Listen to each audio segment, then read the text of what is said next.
looks short, and there he goes, Susi Stanky. Take the Indonesian lead over match 1-0 in this 3 games. Take the Indonesian lead over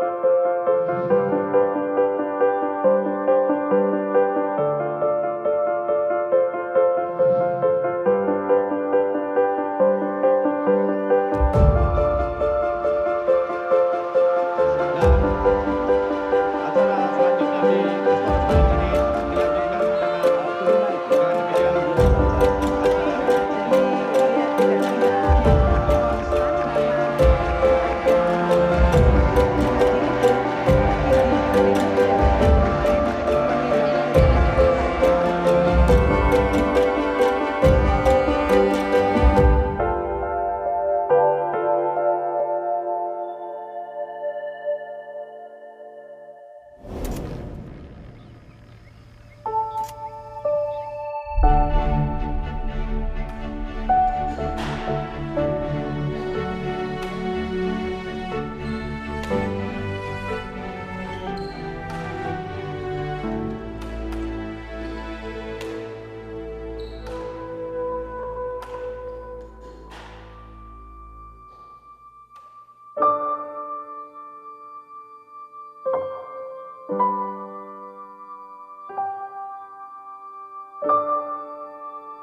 Saya pun tidak bisa menjawab karena saya istilahnya saya hidup di zaman perang ya. Jadi saya lahir sebelum ada negara Republik Indonesia, bayangkan. Jadi apa ya saya bisa ceritakan? Seingat saya umur 14-15 dah. Karena memang saya dilahirkan sebagai anak liar, saya segala bisa ya. Saya lari cepat, bisa lompat tinggi, bisa renang, apapun saya bisa lakukan begitu. Jadi bulu tangkis sebegitu, saya nggak ada yang ngajarin, bagaimana lihat-lihat main juga bukan pakai raket saya. Kalau bicara soal biografi Tah Jong Hok ini juga sangat memprihatinkan, hanya sekedar kepingin main bulu tangkis aja nyari-nyari bakya. Itu bakya itu sandal dari kayu ya, kalau orang Jawa bilang tok tok tok tok, itu kan dua. Dengan itu dengan kok bekas lah istilahnya. Ayahnya juga kebetulan suka bermain badminton ya.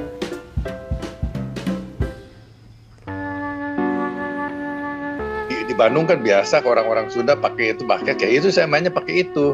Tapi pakai itu juga saya sudah mahir gitu. Orang-orang juga bingung. Makanya ada orang lihat, ya cobalah. Barangkali bakat kamu bisa dikembangkan, katanya bisa dikembangkan. Ya bagi saya nggak ada salahnya, ya coba aja.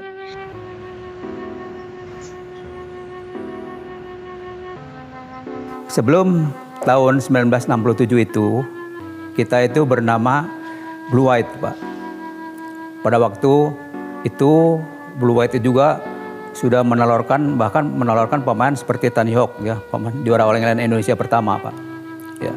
Dan ada juga beberapa pemain yang lainnya yang ya udah tua-tua semua, Pak. Pada waktu tahun 1967 itu kita berganti nama, Pak. Dari Blue White menjadi Mutiara. Jadi pada waktu itu ada Lee Chu Kong ya, itu pelatihnya Tan Hee Hock itu, Pak. Ya saya juga pernah bertemu muka dengan beliau, bahkan cerita-cerita gitu ya mengenai Tan Hee Hock itu. Memang dia pemain hebat ya. Ya itu yang ngebimbing itu Lee Chu Kong, Pak. Dia kalau mau berangkat sekolah juga katanya ya, pada waktu itu dia kan tinggalnya di Jalan Gedung 8. Nah itu sekolah di Ciamplas, Pak. Dia jalan kaki itu setiap hari. Itu sengaja untuk menguatkan kakinya katanya, Pak. Selain dia suka lari di lapangan Tegalaga juga ya, itu sampai 20 keliling, 30 keliling gitu Pak. Di lapangan Tegalaga Bandung itu adalah tempat lapangan pacuan kuda Pak itu dulu. Jadi saya keluar sebagai juara Indonesia itu tahun 56. Baru diperhitungkan. Cuman setelah kejuaraan ya udah bubar-bubar lagi. Saya mencari jalan. Saya bilang saya nggak mau hidup miskin terus. Saya pengen makan. Nomor satu makan dulu lah. Nah mulai saya ada undangan dari India, ada undangan dari Thailand. Nah itu saya menjuarain terus di tempat-tempat begitulah.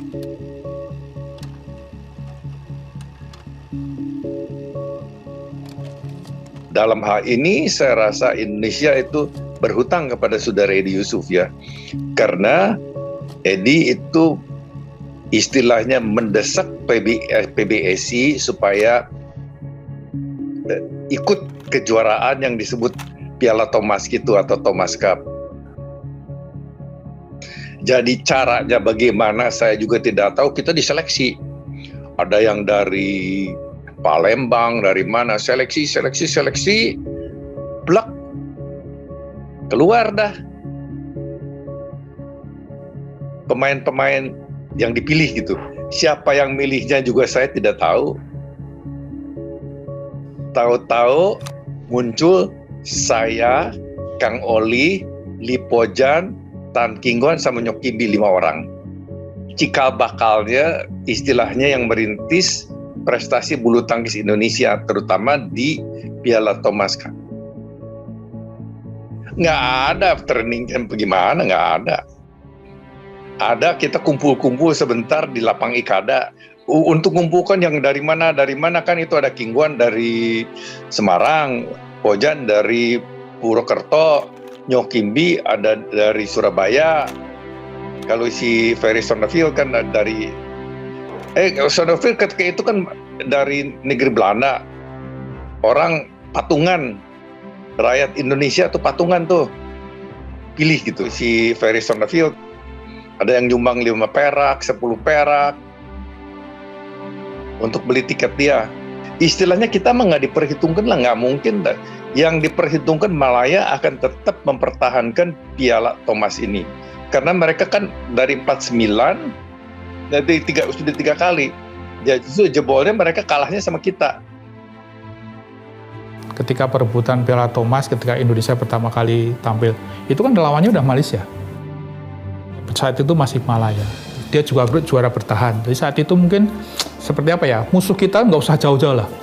Mungkin musuh kita itu memang negara terdekat. Iya ketika itu ya mungkin karena satu persiapan, 2 juga istilahnya kita nothing tulus lah, biarin lah di istilahnya nggak dianggapnya anak bawang lah, ya masih istilahnya bagaimana direndahkan sih, karena nggak ada lagi ya. Saya kan main sama jadi yang main Ferry, saya, Edi Yusuf sebagai singlenya, doublenya saya sama Lipojan, Nyok Kimbi sama Tan Kingguan. Geger semua penonton, ngamuk-ngamuk itu pengurus bulu tangkis Malaya, karena mereka kan sangat confident gitu bakal mereka menang. Mereka sudah menyediakan, yang saya dengar sudah disediakan champagne segala macam lah untuk pemain-pemainnya. Itu wah semuanya, tapi setelah dipukul sama kita ya babak belur udah aja.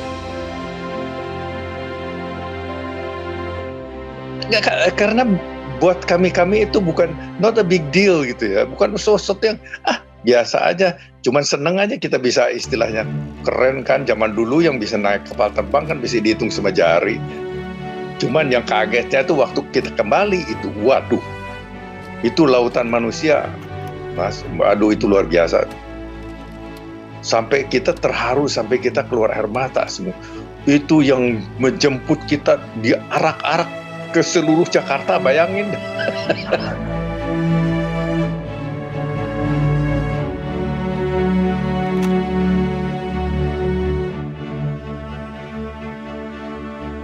Jadi Mulainya saya benar-benar ingin menekuni bulu tangkis adalah tadi terinspirasi oleh pahlawan-pahlawan bulu tangkis, diantaranya Tan Yu Ho, kemudian Pak Ferry, dan sebagainya dan sebagainya. Itu yang sangat menginspirasi saya.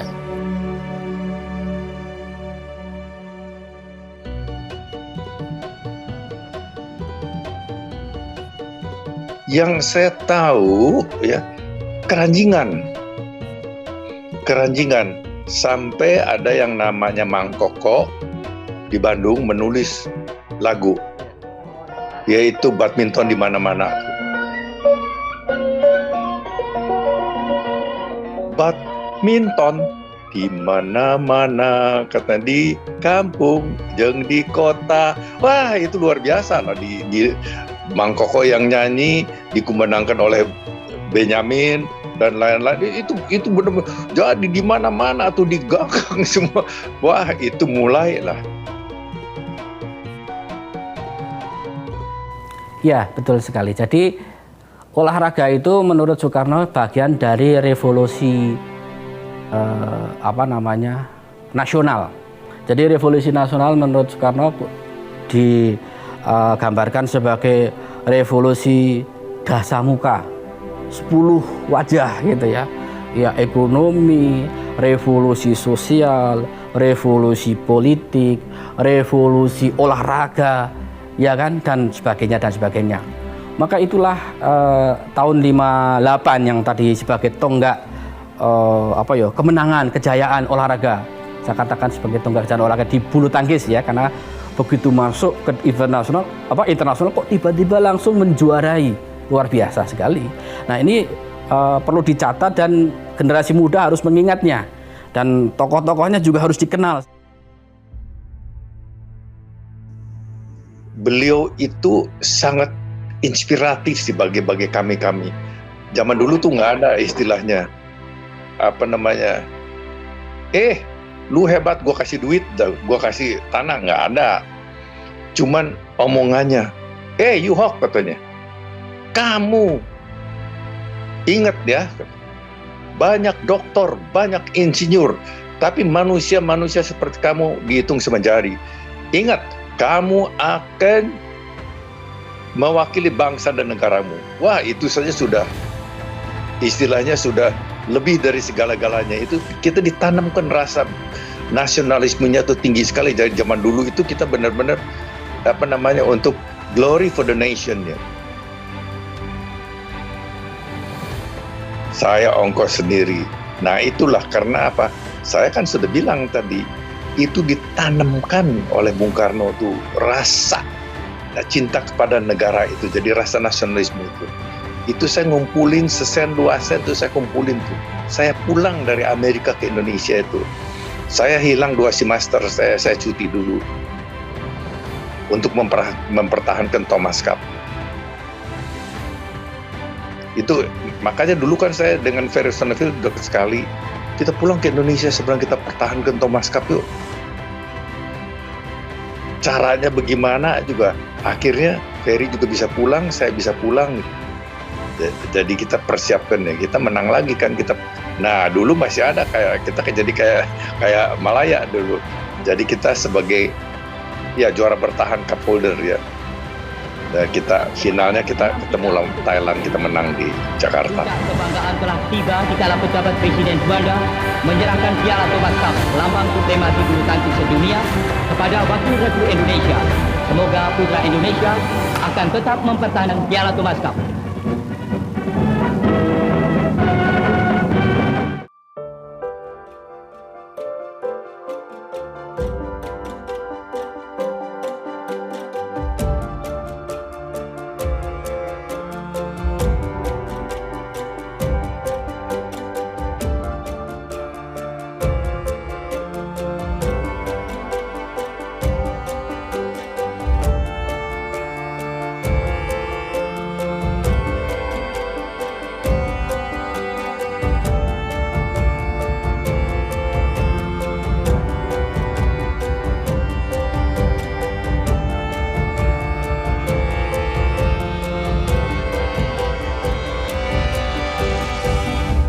Uber, dan ini adalah idola bulu tangkis Indonesia yang baru, Mia Audina,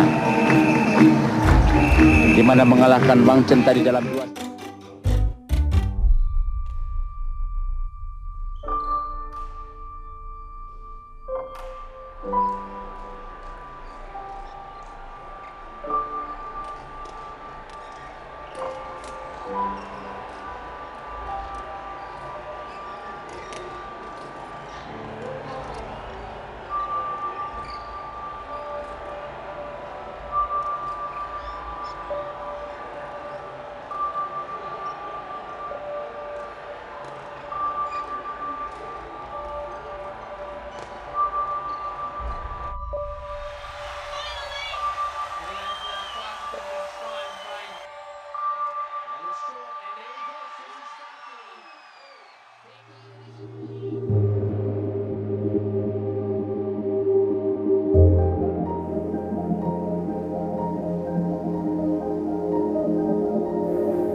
Nama saya Imelda Wiguna, saya mantan pemain bulu tangkis dan kalau melihat prestasi sih seingat saya di tahun khususnya untuk Uber Cup ya, di tahun 75 itulah pertama kali Indonesia bisa merebut Piala Uber setelah sekian lama mengikuti kejuaraan tersebut.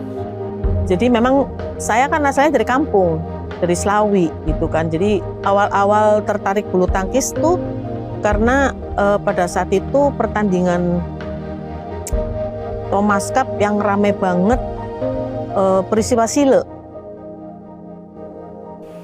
Imelda Wiguna, dia itu sebetulnya pada waktu di Slawi itu tujuannya sih mau sekolah dia ya ke Bandung itu Pak. Karena dia hobinya bulu tangkis, ya jadi bergabung di Mutiara Pak pada waktu itu.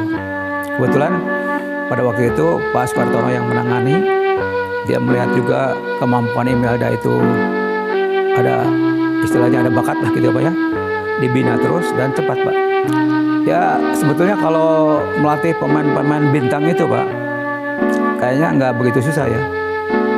Karena pemain bintang itu biasanya siapapun yang melatih ya pasti jadilah Pak.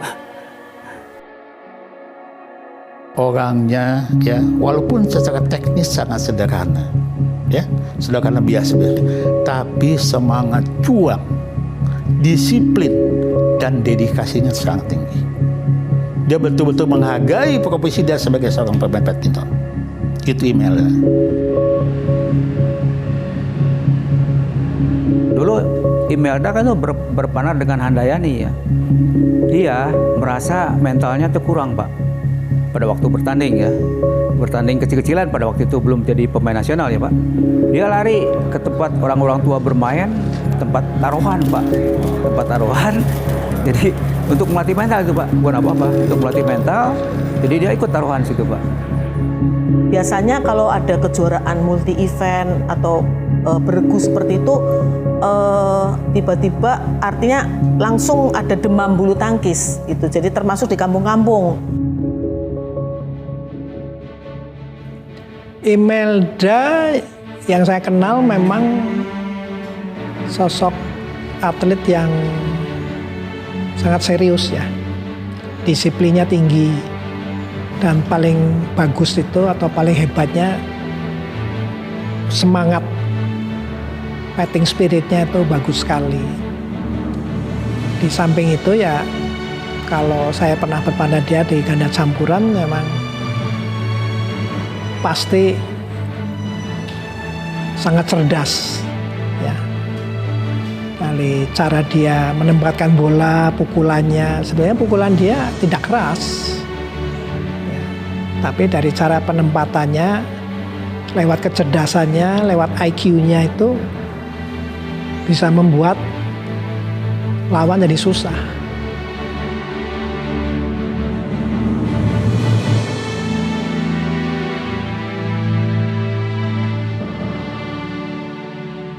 Ya mungkin tahun 70-an dah, tahun 70-an setelah mungkin tahun 68 ya, setelah kita 67 ada Sele, kemudian setelah itu kita kuncinya satu, ketika Indonesia sering atau pemain-pemain Indonesia sering memenangi, saat itu kan turnamen belum banyak. hanya All England, ya. Kemudian Piala Thomas. Saat itulah saya euforia penonton terhadap euforia masyarakat terhadap bulu tangkis begitu besar, ya kan? Setiap ada pertandingan badminton, ketika ditayangkan televisi, ya kan? Kita tahu jalanan semua sepi, semuanya sepertinya tersihir menonton di depan layar kaca. Kan? Saat itu mungkin TV-nya masih hitam putih, menikmati pertandingan bulu tangkis.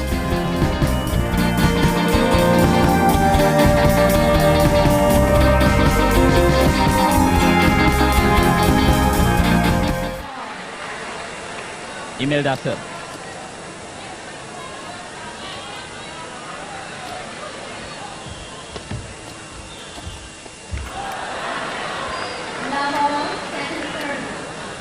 Tapi seingat saya pada tahun 75 itu saya merasa tim kita pada saat itu merasakan dukungan yang luar biasa dari penonton Indonesia sih.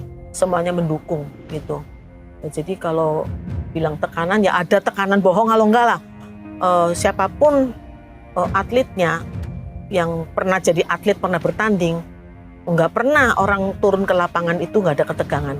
Pasti ada ketegangan. Ya cuman itu dia, ketegangan bagus juga sih supaya kita lebih waspada. Malah ada yang teriak pulang kampung, macul sawah gitu-gitu. Itu tuh kedengeran loh ya. Jadi ada tekanan sih sebetulnya. Maksudnya jangan sampai main jelek gitu. Kalau main jelek tuh parah banget. Apalagi kalau ada bola naik ke tempat kita tanggung, jangan berani-berani nggak smash, harus smash. Karena yang nyuruh smash lu Ristora, ya kan? Smash gitu. Jadi akhirnya kita main bukan takut sama lawan, takut sama penonton. Ya itu ketika kita mentalnya nggak kuat, kita akan mengalami hal seperti itu. Nah, kalau bedanya antara Istora dulu sama zaman sekarang, kalau dulu penontonnya lebih sadis daripada sekarang ya, sekarang agak lebih tertib. Kalau dulu mah kalau makanya kebanyakan orang luar negeri bilang kalau tadi dia main di Istora itu kayak main di neraka katanya. Ya, karena supporternya mah berisik. Ya heboh kalau di heboh.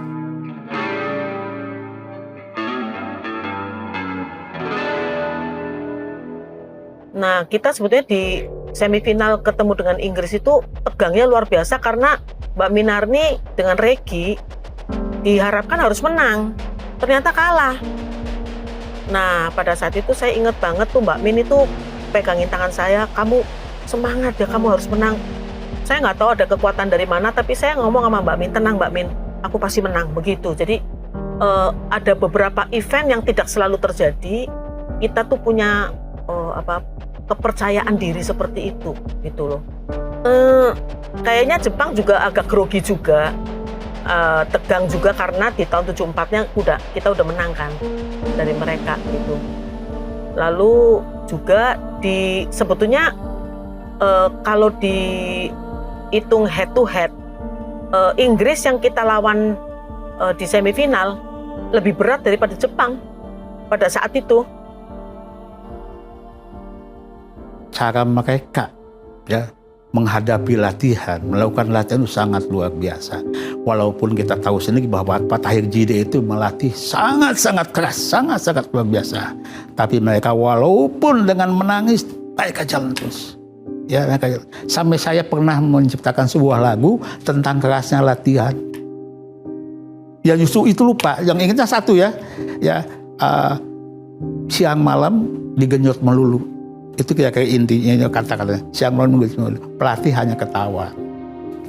Itu intinya kira-kira begitu ya. Tapi jangan lagunya judulnya ini Jatuh Cinta sebetulnya. Jatuh cinta pada badminton. Walaupun digenjot setiap hari. Sosok Pak Tahir itu orang yang sangat disiplin ya. Disiplin terhadap dirinya sendiri dan disiplin terhadap waktu dan disiplin terhadap latihan yang dia berikan. Tapi apa yang dihasilkan oleh latihan yang betul-betul maraton kayak begitu, keras kayak begitu, disertai dengan kebersamaan, ya, merasakan senasib dan sepetanggungan, ya, dan ingin menunjukkan bahwa kita juga bisa sebagai serikandi bulu tangkis kita bisa membuat sesuatu, bisa membuka sesuatu yang besar terhadap bangsa ini.